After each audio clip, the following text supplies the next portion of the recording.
when I wanted to be a motivational speaker, I thought, how do I figure out how to get paid speaking engagements? How do I get written? Someone writes me a check and I give a talk. And then I discovered that I was getting clients by accident who are not conferences inviting me to speak, but they're people who are seeing my speech and coming up to me afterwards and asking me questions like, can I hire you to do a project? Can I hire you to train my team? Can I hire you to be my coach?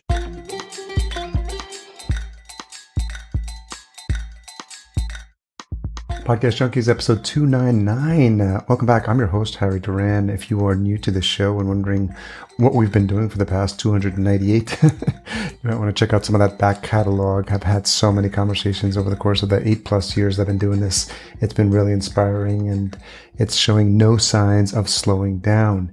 This is the show where we seek out interesting voices in podcasting, get them to kick back their heels and talk about their shows and whatever else is on their mind. Last week, we had a friend of the show, longtime podcasting peep, Mike McCallan. He's an author. He's a speaker. He's a podcast marketer. He's the founder of the Podcasting for Association. We talked about his life growing up in California, his eclectic life outside of podcasting, and how he's on a mission to create the future of membership-based podcasts that get attention and build revenue. We had such a great conversation. We talked about our shared experiences around trauma and loss, and his experience as a firefighter and being in service to others. Truly an inspiring and fun conversation. Make sure you check that out.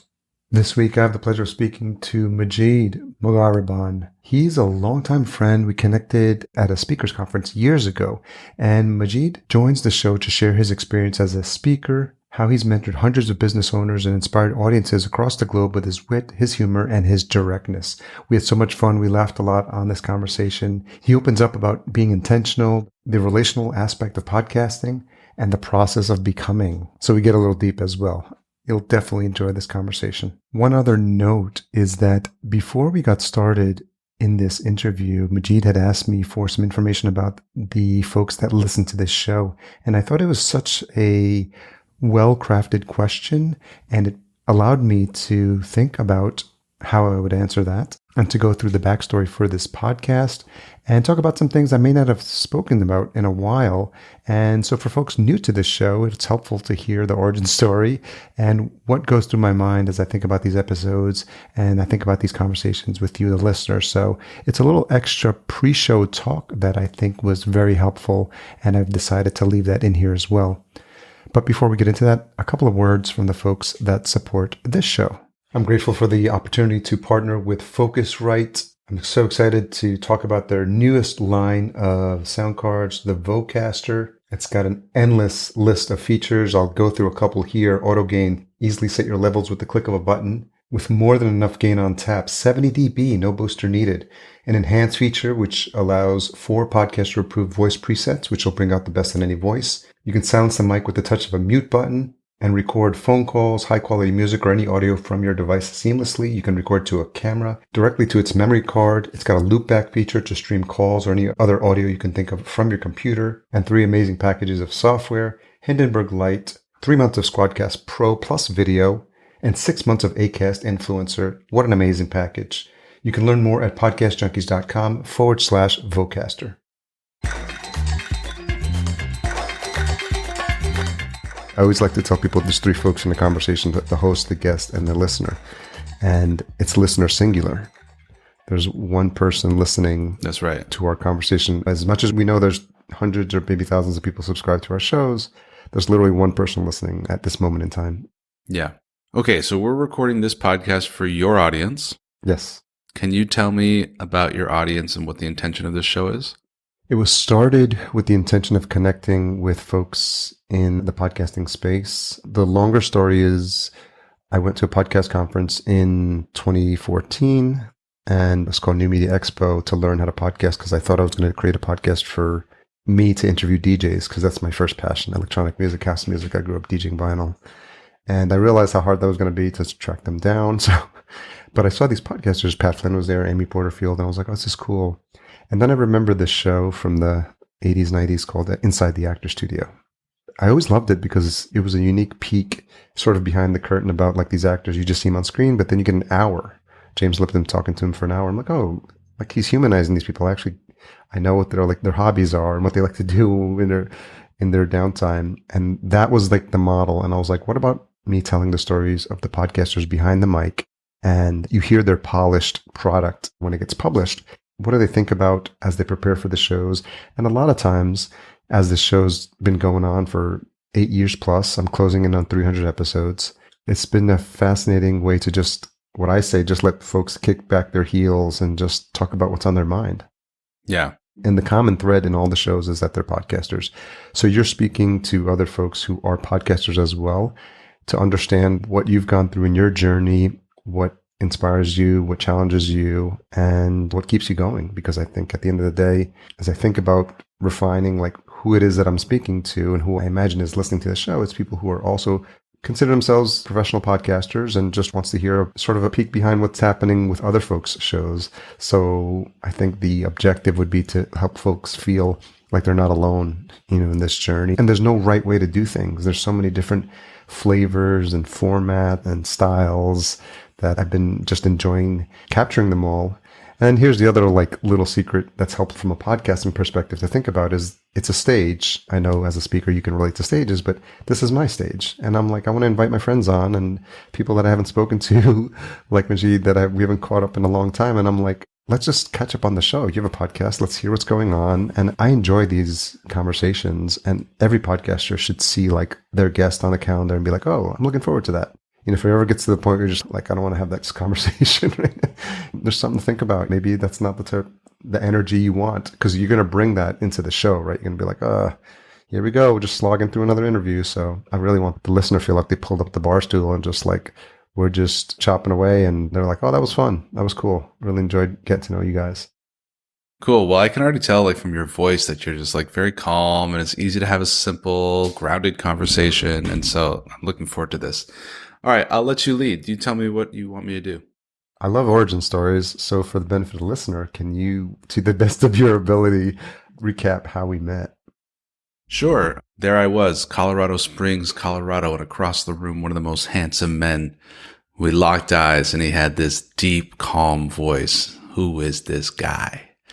We were at Pete Vargas's Advance Your Reach conference on how to book stages for speakers. And I had upgraded to the VIP, which gave me some stage time to present in this competition. And yeah, we just met out by the fire and talked about how we're going to grow our businesses. And that conference actually became a key turning point for me, because prior to that, my understanding of how one lands speaking engagements is they're just really awesome. And they have a really awesome website and they just let people know how awesome they are. And somehow I thought that just translates into speaking engagements. What I learned from that conference is actually just make a list of the places you want to speak and reach out and ask them what do I need to do to be a speaker here? And that's such a simple concept, but it profoundly changed my approach from let me redo my logo and let me redo my website and let me become a best-selling author and let me land a TED Talk to just making a list and reaching out to people and asking to speak there. And that's what I've been doing ever since. Thank you for sharing that. So let's rewind the clock back a little bit. Where were you in your business or your career, life, whatever you want to use to fill in the blanks, that caused you to be looking for help with speaking? So early in my career, in my early 20s, I decided I want to be a motivational speaker. And what that meant to me was I wanted to speak at conferences. The topic I would be speaking on, I wasn't really sure. I just knew that I wanted to speak, and I wanted it to facilitate my lifestyle of travel. So I imagined there's this speaking circuit, and that people will discover you and invite you to speak on their conference stages. So I was quite naive, really understanding what that actually meant. And I didn't realize that you can be a speaker and that might not actually be your actual business. So for example, you could be a service provider, you could be a coach, or you could be an educator and use speaking as a marketing tool. Another thing that conference really taught me is that the money is not always coming from a keynote fee. It can come from sales that are made on the stage. It can come from sales that are made after the stage. So I was still trying to figure out, how do I make money as a speaker? And where I'm at now is I've got a coaching program. I use speaking as my platform to get my name out there. How far back can you recall being or feeling the need to either have your voice heard or be on stage? Because you mentioned you wanted to be a speaker and you didn't even know what topic you wanted to speak about. So maybe we need to rewind the clock a bit further back. But is it something that you remember as a child? Is it something that you saw on screen? Is it something that, were you the most outspoken one in your family? Yes, I was the most outspoken one in my family. And I saw the power that making people laugh and making people smile has. I grew up and we moved around a lot. And so I was always starting school at a new school, literally from kindergarten to high school, every year, new school. And so I had to learn how to make friends quickly as a survival tactic. And I found jokes, I found magic tricks, I found storytelling, and that led me down a path to become a speech and theater geek, competitive in high school. I acted in improv comedy and started different improv comedy troupes in university. And so it was where I found power in my ability to make people happy, smile, laugh. And so I thought, if I can do that for a living, that would be great. You mentioned an interesting word there, power. Is that something that was important for you, or did you feel that you would be powerless if you didn't have these skills to succeed or, cope with the challenges of like making new friends and acclimating and assimilating on a consistent basis? I'm going to answer sort of a different question. What's coming up to me is I now know, after years of therapy, that it's not my responsibility to make other people happy. But I think I grew up in an environment where I thought that other people's mood was based on me and that it was my job to make people in a good mood. And so I found, this is coming back to the word power, is I found that I could put people into a good mood. And I assumed that role was my job, is to put people into a good mood. Where did you grow up? Grew up in San Francisco, California, son of a Persian immigrant and son of a white Catholic German Polish girl from Chicago. How much that mix of cultures was prevalent for you when you were growing up? Well, my mother really assimilated into Islam and into the Persian culture, and we cooked Persian food. So I basically grew up Persian. Okay. And my dad still plays the immigrant card. He's got an accent, and he cannot take anything seriously. It's jokes on jokes on jokes. That's all it is, all the time. And I love him for it. Did you have any influences, either from TV or things you were watching or reading growing up?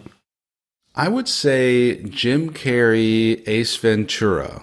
I'm 37 years old, and I remember being on the playground in 4th grade saying, "All righty then." There is something about him that's larger than life, because I remember him from In Living Color, and he had this fire Marshall Bill character. It was explode on the screen, probably like echoes of Robin Williams, but some people, they just take over the screen when they're on it, and you're just like, wow, like how does someone do that? And I've always admired people, and that's why I think not that specifically, but there's aspects of like seeing larger than life characters on screen that inspired me at the time to study some acting as well. So that's cool. Yeah. Did you have hopes of like being a comic? I competed in some humorous events in high school. There was an event called Original Comedy, and there was an event called Humorous Duet Acting. And I always loved those, again, because there's probably like 12 different forms of competitive speaking tracks on the speech team. A lot of them were boring, like dramatic interpretation and extemporaneous speaking and research-based presentations, but I thought the coolest ones were the ones that make people laugh. And then we got into improv comedy in college, and improv comedy is like melding your mind with a troupe of fellow actors and like connecting to the energy of the audience, as any good comedian does, is they kind of like feed off of the flow of really connected to the audience. So I've had some experiences with that. And it's actually on my current list of projects to build a stand-up comedy routine and perform it at a club. Just earlier, 6 months ago or so, I took a 7-minute set to a birthday house party, and it was really great. And I have also come to realize that there's a lot for me to learn and grow in that department. So it's a masterful art. Yeah, it's been something that's actually been top of mind here in our house. Natalie is a huge fan of Joe Rogan and the comedy scene, and we've gone to some improv shows here close by, and just kind of just interesting to see how everyone's got their own style, but the people that can do it and do it well, how much that truly is like a craft and a skill Yeah. and an ability to like read a room and have a pace to your material and just really be intelligent. And the best comics are the most observant because they make light of things that you didn't even realize was funny or something that's actually controversial, but are able to flip it on its head in a way that help you laugh about it. And it feels in this environment that we're in right now, it feels like comics are helping us provide some much needed levity and grounding for things that are just getting like too far on both sides of the spectrum. And you're just like, you're at the point now where you're not sure what words are okay to say. That's right. And it's been an interesting time now. And I think it's an important need for comedy. There always is that need for laughter. But I think now in serious times, I think there's a more pressing need for some levity and some just people to bring folks back down to earth, if you will. Yeah.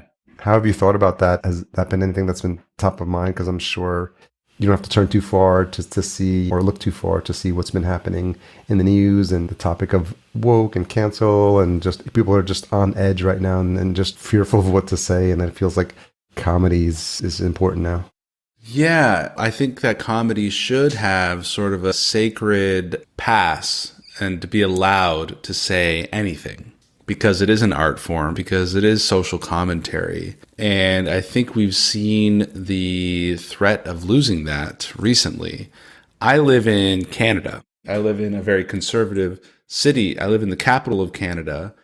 And during the pandemic, it was one of the most locked down cultures that I had visited during the pandemic. I went to Europe. I went all across the States, and people are very afraid to speak their truth if it goes against what the public policies are. And I also went to some comedy shows during the pandemic. And in fact, there was a plexiglass in front of a guy where I lived in Canada. People had to show proof of vaccination. And so it was pretty touchy. And thank goodness he could make some jokes. And thank goodness we could laugh. Now, we also all had a cultural experience to witness Will Smith slapping Chris Rock. And what that told us, if we just observe what we were shown, comedian tells a joke, it's appropriate to slap the comedian for telling the joke and swear at him, and you can still be embraced by your peers for that. And so that ain't right. We shouldn't live in fear of upsetting someone in the audience and getting assaulted for cracking a joke. So I do think that it's very interesting to see what can get people canceled these days, and the fact that we have to be mindful about what we say for fear of canceling. It really does put a unfortunate filter on expression to be thinking every word you're saying, every word you're tweeting or posting online is like, is someone going to find this? And is someone going to find this offensive? And the answer is yes, someone is going to find this offensive. And to live in fear of offending other people is prison for our creativity. Absolutely. As a podcaster, do you have any thoughts about Joe Rogan and his content? And personally, just to set the stage for that question, I think there's something interesting about a 3-hour long format that it's hard for folks to BS. You can have a 5-second clip or a 5-minute clip on a show or on a talk show or 30 minutes on a podcast, but there's something about letting people talk and having a conversation and seeing where there's moments you agree and disagree and working through those that happens in that really, really long format that I really appreciate. And I've come to appreciate the fact that you don't always have to agree with everything that's on that show or with everyone that's on that show. And I pick and choose who I listen to. So I've found it refreshing that there is a medium for that. And there's other things we can get into later about like platforms that can help you make sure that you don't have a fear of canceling. But I'm just interested if you have any thoughts on that. Yeah, I'll share a few thoughts. One is I think it's a testament to the power of the individual's voice and the platforms we have available to us to broadcast, that one man can be more powerful than, I'm assuming, many of the major networks combined. What I mean by that is I think he has a broader viewership. More people listen to him than probably any of the major news channels. Anybody with a phone can build the same platform that Joe Rogan has built. That's my assumption. The next thing I'll speak to is I've only listened to one or two of Joe Rogan's entire episodes, but I've seen many, many, many, many clips. And so what that tells me is that I can access perhaps some of the most poignant parts of his interviews without needing to commit the full 3 hours. I do know that from what I know about his interview style is that he's very talented. That's not by accident that he is able to unlock moments with people that many other highly trained, highly talented, skilled journalists can do. It takes a certain skill to put people at ease. Famously, he's got Elon Musk smoking a joint and drinking whiskey. Yeah. So I really appreciate and I salute the art to that. I salute the skill. I know that he puts in a lot of work to prepare, to research. And I've also known how he's been, I won't use the word victim, but he's been canceled, so to speak, by people who found him using some foul language from many years back. And that led him to changing platforms or something like that. So it is a really interesting case study about what new media can do. And I know some of the figures with money behind him. I think he's in the billions of dollars getting paid for his show. So he's obviously creating a lot of value. Yeah, and I think it is a model for folks to follow. And I think people forget that he started out just recording YouTube videos with friends. And one of his comic friends, I think it was R.A. Shafir, would tell him, "What are you doing? These things are 3 hours long. Like, nobody's going to watch these things. You got to cut this down." He's like, "No." He's like, "I'm enjoying it. We're having fun the whole time." And he was just consistent with his approach. So obviously don't need to make this a Joe Rogan infomercial here. But I think given this is a podcasting space, I think there's something to be said for following your passion and inviting the people on that you want to have these meaningful conversations with, and not doing it with an intention to like, whoa, who's going to look at this episode, or how can I monetize this episode, or should I just like leverage these famous people to talk to, but I'm not really interested in, but they'll give my podcast visibility. I think I remember early on when I started podcasting in like 14, 15, people would say, "Oh, just use these influencers and they'll help you grow your show." And it's the wrong approach, because you're essentially hoping that this so-called famous person, who I imagine is pretty busy and doesn't have time to just sit there promoting your episode, is going to give you the visibility. And I think it's a reminder for folks to put in the hard work. So that said, I'm curious, you had been listening to the podcast, you're working on your speaking career. When did the idea to start your own show come into your mind? That's a good question. I think I've been doing it now 4 or 5 years.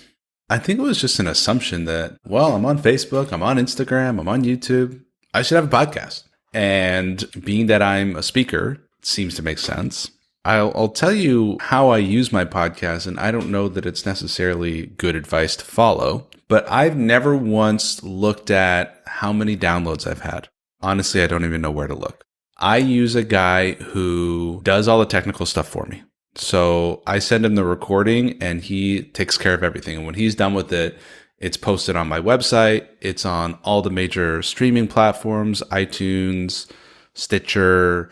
He makes little graphics for Instagram, little audiogram, 30-second clips, transcription, everything. Awesome. And what it allows me to do is focus on the conversation. And what I'm after is, one is I want to give my guest a platform. So it goes out to my distributed audience and it's archived and available for streaming for the rest of our days on the internet. I stream it live to my social media platforms as I'm recording. And it's just my way to showcase them. It's my way to learn from them. And it's my way to develop a relationship with them. So if there's someone I want to partner with or someone I want to be invited to speak to their audience, it's a really easy first step for me to invite them to speak on my podcast. Whereas I might not feel as generous if I'm just saying, "Hey, can we schedule a call? I'd like to talk to you and learn about what you're up to and maybe ask to speak to your group." I feel like it's a value give to do that. So for me, it's like a relationship building strategy more than anything else. I love the fact that you said that, Majeed, because that's really how I see podcasting over the years and how I've come to appreciate the medium and the platform. Like I mentioned when we started, I started Podcast Junkies because quite honestly, I didn't know anyone in the podcasting space and I wanted to meet people in the podcasting space. And then from day one, I was using Skype with call recorder to make sure I had the video because the video was really important for me. And now, thankfully, with tools like Squadcast, which we're using today, and it helps to build that rapport with your guest. And because I would go to a podcasting conference and they would say, Harry, that was a great conversation we had. Nice to connect with you. And I love the fact that you're recognizing you do have this stage. I love to call podcast your virtual stage. And as a speaker, you can relate to this idea of online and offline stages. And this was hammered home for us when we were at the conference as well. So it's something that I always kept in mind from Advance Your Reach. And this idea of like, if you ask people, hey, can I pick your brain? Can we grab some coffee? They know in the back of their mind that you're trying to get some free info or some free consulting from them, or you need something from them. But it's just so wonderful to hear. And especially even just thinking about the name of your show, the Expert Speaker Podcast. I love that the simplicity of it. I started a second show called the Vertical Farming Podcast, and you can guess pretty quickly what that's about. And it's very SEO friendly. I've had a sponsor from day one. It's a very niche industry that's growing. When people see it, they know exactly what they're going to get. And so it's just fascinating because I have verticalfarmingpodcast.com. And if you Google those three words, it's the first thing that shows up. And so just from an SEO perspective and the ability for people to find your show and understand very quickly what it's going to be about, I love the fact that your show is just like simple and easy for new folks looking for this information. And then the fact that you're adding value by connecting with these folks and finding out what makes them an expert speaker and what makes them tick, and coming at it from a speaker yourself. So it's not like you're coming at it blind. And I think all those things together, and you could probably speak to this a little bit more, has probably enhanced the quality of each episode because to your point, you're building relationships, you're giving a platform for these folks on your stage. And maybe you could talk a little bit about what the experience has been, some of the good things that have come out of the podcast itself and these relationships that you're building. Yeah. Jack Canfield wrote a book called The Golden Motorcycle Gang. And it's a little short book about how he's forming alliances with other healers and do-gooders and people who are transforming the world into the next evolution of humanity. And I've always loved that metaphor. So I'm forming my golden motorcycle gang. And if I go to iTunes right now and I look at, I think I'm on like 40 or 50 episodes. Every one of those is an interview with someone else. That's my gang. And as we're having this conversation, I'm inspired to reach out to all of them and say, let's all get on a Skype call together or a Zoom call together. Let me just introduce you wonderful people to each other. Sure. So going back to what we learned at conference is I have a spreadsheet that I consult regularly of all of the groups that I speak to. And I include every one of the people who have been on my podcast because everyone who's been on my podcast has a community of some form or another, whether that just means they're 500 Facebook friends or they have an email list of 100,000 people. And so as I plan out my quarter, each quarter, I think to myself, which speeches do I want to be doing? Which groups do I want to be speaking to? And it's often those people that I've already interviewed. And so as we're preparing to bring me on to speak to their group, oftentimes they'll share their podcast interview with me. And what that does is it allows people to observe how we are with each other. And when people see the way that we are with each other implies a level of trust, that sort of translates into, before I even get on stage into their group, is like, oh, the leader of this community whom I trusts Majeed, I should pay attention. So that's really the result that stands out for me. I don't get a lot of inquiries from people like, oh, I found your podcast. I want to learn more. And maybe they're subscribing. I'm not sure. But really what I am certain of is the fact that each person I've interviewed has a deeper relationship. And I look at, if I'm going to interview someone or if I'm going to speak to someone's group, that's the beginning of a lifelong partnership, ideally. I'm connecting to their world and their community forever from this point forward. Yeah. I think that's something people don't give a lot of thought to, this idea of building relationships that are beyond transactional. And I think about that with my podcast guests on both shows. I think about that with my agency clients. Like, I'm really looking to build long-term partnerships, and there's no reason to expect and put the intention out there that you'll be working with these folks for the rest of your life. Until something happens that is a natural parting of ways, that's the right timing for both parties involved. But other than that, if you're enjoying working together, if you're enjoying the relationship, to your point, having that mindset of thinking this on a grander scale, I feel like it's the proper intention and energy behind like what you're always almost like in that giving mindset. Like, how else can I provide value? I have this mantra from Podcast Junkies that I started. It says, treat your guests like gold. And I always thought about that, like every single aspect of the connection with my guest, from the moment they see my website, from the moment to like they get a scheduling link to interview, like what's that process like? Is it seamless? Is it easy? Is it clunky? Are they prepared when they come on the call? Do they feel welcome? Do they feel like I'm making them feel at home? It should feel like a conversation with an old friend. And when we're done, is there anything that I can do to connect them with my audience, or any value I can add and give them that platform? And then how do I make it easy for them to share the episode? We've all been on the receiving end of like, hey, your episode's live. Can you share it? And that's the only email you get. And you're like, yeah, sure. Can I get like a link or a graphic or something? Now we have to work hard to promote that. And I always say you never want your guest working harder to promote the episode than you, because they've already done you the favor of being on the show. So that's something that's like, I'm glad to hear you say that. And then I took that to the next level with the vertical farming podcast. It's now treat your sponsors like gold too, because once you have someone that's there to support your show. So how have you grown as a host since you've started the show? I've become a lot more relaxed. I used to be a suit wearing guy, and now I am just really comfortable. I feel like more of a peer than an imposter. I think I used to feel like, I sure hope nobody finds out that I have no idea what I'm doing. Now I'm like, hey, nobody knows what they're doing. Exactly. Can you remember when transition happened, when you started to feel like comfortable in your own skin on these interviews? Big change for me was 2020. I had a divorce. Okay. And it just changed my perspective on everything about what's important, and that like, it's not just about trying to look successful and try to make as much money as possible. Yeah. That coincided with some spiritual awakening and some ego death. And now everyone's my brother and sister. That's one of those words that people like to throw around. And then you realize when push comes to shove, or when are looking for that support, you're like, they act more like sometimes a family brother or sister. Yeah.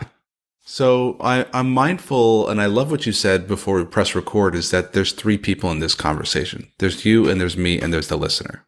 And I noticed that I used to imagine many of those listeners would be critical of what I'm saying right now. Not exactly what I'm saying in this moment. But what I decided is that I'm going to choose who that third person is. That third person is my ideal client. And if I think about my ideal client observing this conversation, I know they will feel welcome and they'll lean in. Whereas if I imagine someone like, for example, my mother listens to a lot of my stuff, and she calls me up and she's like, why'd you say that? And what are you? She's not my ideal client. Moms be moms. Yeah. So whenever I'm recording a video for social media, whenever I'm putting out a webinar, I always think of my ideal client, and I try to ignore my mind's saying, well, other people think of this. Yeah. That's a nice segue. You talked about your ideal client. Talk a little bit about your business, how it's evolved over the years and what it looks like in its current form, who your ideal client is. I know there's a lot of entrepreneurs listening as well. It's important for people to have an understanding that there's no one way to create a business. And it's not for everyone. That's something to be reminded of. I'm reminded of every single day. But I'm curious talk a little bit about your entrepreneurial journey. Sure. So when I wanted to be a motivational speaker, I thought, how do I figure out how to get paid speaking engagements? How do I get written? Someone writes me a check and I give a talk. And then I discovered that I was getting clients by accident who are not conferences inviting me to speak, but they're people who are seeing my speech and coming up to me afterwards and asking me questions like, can I hire you to do a project? Can I hire you to train my team? Can I hire you to be my coach? And so I discovered that speaking is actually a great marketing channel, marketing platform. And so I started thinking differently, not that I'm a speaker and my product is a speech. I started thinking that I'm an entrepreneur and speeches are effective marketing. And then I refined it down to a coaching program. Originally, I was focused on sales. Then I started focusing on public speaking as a coaching offer. Then I niched into holistic doctors like functional medicine doctors, health coaches. And now I position myself as the public speaking coach for holistic doctors. That's where I do all of my speaking, training, coaching, and 90% of my clients are holistic doctors. I'll get the occasional entrepreneur holistic doctor come to me. So refining the niche, and then the product keeps getting better. Yeah. Which is my coaching program. And even today I was on a call with my assistant and I was really excited because we're merging 4 of our key tools into one ultimate tool to rule them all. And the simplification is where I'm feeling like this is elevated to an art form. It's like it's becoming even more elegant, even more refined. And occasionally I'll slip on that and make things more complicated and come back to how do I reduce the simplicity here? And I'll tell you a recent milestone that I'm just in the middle of right now is that up until a month ago, yeah, I have been reliant on other people's audiences as my only form of generating leads. Okay. And when I talk about other people's audiences, I mean I go into communities that other people have built and I present in the form of training and education and then invite people to have a conversation with me to become a client. And it's worked. And it brought me to 7 figures and it's made me a ton of money and introduced me to a ton of amazing people. And a lot of those people I've had on my podcast in terms of getting those speaking engagements. But I've always known I'm reliant on other people's platforms, other people's communities, and that's a risk. And so I've embarked for the first time on generating my own leads through, in my case, Instagram cold outreach. I have someone sending out 100 DMs a day. Wow. To build leads for me. So I've been hesitant to that because I've been burned a couple times with Facebook ads. I'm not necessarily burned, but I've poured a lot of money into it and not seen any results. It's a familiar story. That's a milestone for me, is like building my own lead generating system and not relying on other people's audiences to partner with me for all of my leads. Well, we'll be sure to include links to any of the programs you're currently offering in the show notes as well, because I want to make sure people can take advantage of those offers. How have you seen like your entrepreneurial journey change in terms of you being a business owner from when you first started? Well, I think in the beginning, I just wanted people to take me seriously. So I printed business cards and I wrote speaker on the business card, like that was going to make people go, oh yeah, this guy's legitimate, right? But I remember I printed on the back of the business card a 2-column bullet list of all of the topics that I could speak on. Yeah. Because I thought the more topics, then I'm going to get the more business, right? Sure. That was entirely backwards. It's like the fewer topics, the more specialized you're perceived to be, right? Yeah. So I've specialized into public speaking. I've specialized even within there as public speaking for holistic doctors. And I'm less playing the game of trying to appear successful and impress everybody. And I'm more playing the game that entrepreneurship is my personal spiritual journey.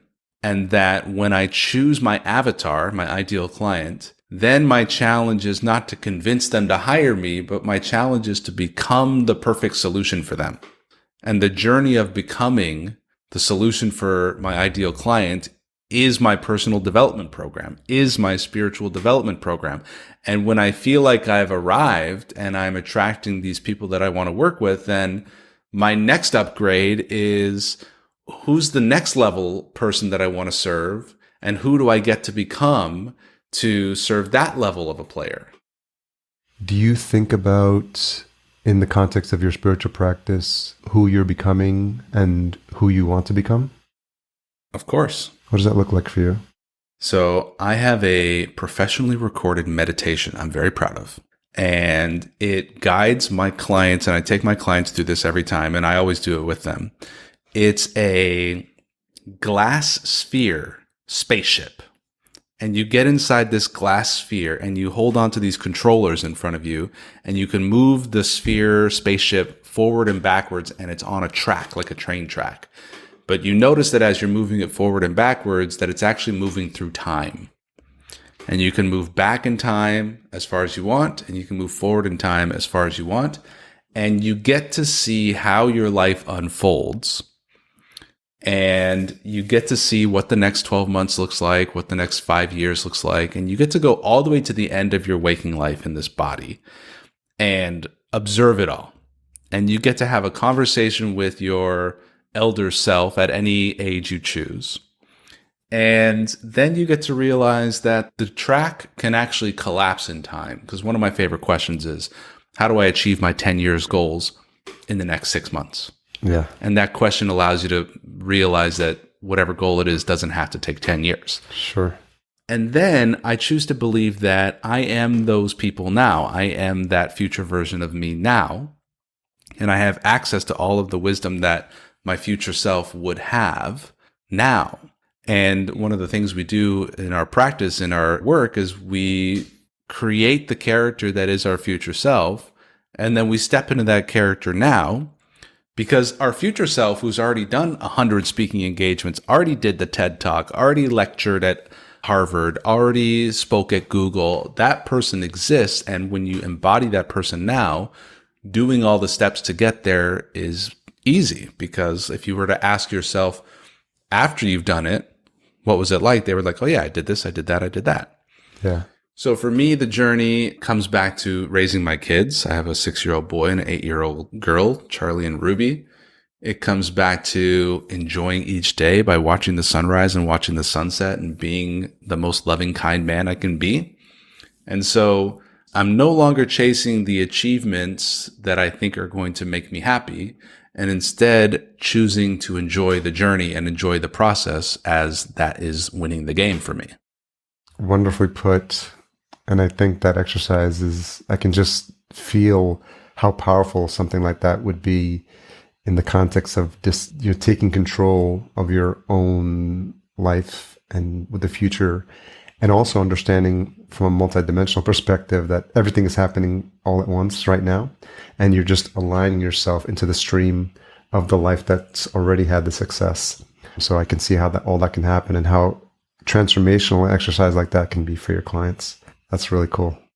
A couple of questions as we wrap up. What's something you've changed your mind about recently? What is something that I've changed my mind about recently? I've changed my mind about committing in romantic relationship. I got married because I thought that was what we were supposed to do. And then I got unmarried, not by choice. And it led me to believe that committing romantically is a fool's errand. And I've recently changed my mind about that. And I'm in a committed, loving partnership that I'm growing and learning and enjoying. It's a fascinating experience because I've also have been through a marriage and a divorce. And I think also understanding there's cycles to everything, and people get too hung up on the till death do you part without understanding spiritual perspective. Like, people are in your life for specific, I think it's called a reason, a season, or a lifetime, or maybe multiple lifetimes, depending how expanded your perspective is. And I think respecting and honoring like phases in your life and lessons learned, and then not making the same mistakes in the new relationship and developing as a person. I think we're all on this journey of just trying to be better versions of ourselves each and every day. So I'm glad that you've had that shift in your perspective, and I'm glad things are working out for you now. Thank you. What's the most misunderstood thing about you? The most what? Misunderstood thing about you. Well, being that I am always performing, always acting, always joking, people have told me that they have a hard time knowing what they think is the real me. And to be honest, I'm such a chameleon that when I'm with a bunch of heavy metal rockers, I'm a heavy metal rocker, man. When I'm with a bunch of weed smoking, reggae listening people, I am that too. Yeah. And wherever I go, I'm home. And so sometimes people have a hard time knowing who I am. And I just wish that they would know that I'm their brother. Very well put. Yeah, I think a lot of people have referred to that as code switching. Yes. Yes, I can relate to that. Yeah, because I grew up in New York, and I'm with the right group of friends, we'll just start freestyle and hip hop. But if I'm in a nightclub and there's house music going, I'll be the first one on the dance floor. And so there is something that's nice to be a chameleon. But I think, and you could probably confirm this, but your true friends, the ones in who you confide in the most, know who you are at your heart and know that you're the person to turn to if, they need someone to confide to and talk honestly to. And you can probably recall conversations that you've had that have been heart to heart with people who understand and get you. And when you find those people, it's really awesome to have people like that around you and in your circle. That's right. Well, Majeed, I honor this awesome conversation. We haven't spoken in such a long time. And just for the benefit of the listener, it's been years and we've kind of kept in each other's orbit through social channels. And I remember we just kind of connected again on Facebook chat. And I was like, well, you've got the podcast. That could be the doorway, I think. But for me, more selfishly, I was like, I just want to catch up. I want to hear what's going on in your world. I know you're doing interesting things. I know we had a good connection when we met in terms of a sincere connection. And I get a vibe for when people are good people. And I definitely have always had that vibe about you. So, this is probably the longest conversation we've ever had. It is. Yeah. So I appreciate you coming on and sharing your story. I really appreciate the container. And I do a lot of podcasts and this one feels so calm and so real. So I really honor that. And I appreciate that you really interviewed me and you really shared your own parallel stories. And I'm excited to have you on my podcast where we can really focus on serving my audience to learn how to start a podcast and how to do it well. So thank you. Yeah, I'd be honored. Thank you so much. So where's the best place for folks to connect with you if they want to learn more? So expertspeaker.com is the website. You can find me on TikTok at Expert Speaker. I love the work I'm doing on TikTok, Expert Speaker, all one word. And you can grab a copy of my book if you're interested in using public speaking to grow your business. It's called Expert Speaker, 5 Steps to Grow Your Business with Public Speaking. Okay. And the book is at expertspeakerbook.com. Awesome. We'll make sure all those links are in the show notes. Thanks again for your time. I really appreciate it. Thank you, Harry. I say it every time, and I'll say it again. Thanks to Majeed for spending an hour of his time being gracious, sharing his story, opening up, having some laughs. I never take that hour for granted. Thank you so much for sharing your story with this audience. I know they've gotten value from it. Full show notes, summaries, timestamps, quotes, key takeaways, links mentioned, all available at podcastjunkies.com. Intro and outro music composed by Cedar and Soil. cedarsoil.com for his list of amazing music. Don't forget to check out our sponsor, Focusrite, and specifically the new line of gear, the Vocaster. You can see the full lineup at podcastjunkies.com/Vocaster. Okay, we're closing in on 300, and I can't think of anyone else better than friend of the show, longtime podcasting OG, Chris Curran. And if you've made it this far, you're no doubt looking for this week's retention hashtag. Let's go with hashtag #SpeakWithMajeed. And you can tag him at MajeedM on Twitter and podcast_junkies. Thanks for all you do to support the show. I'll see you at 300.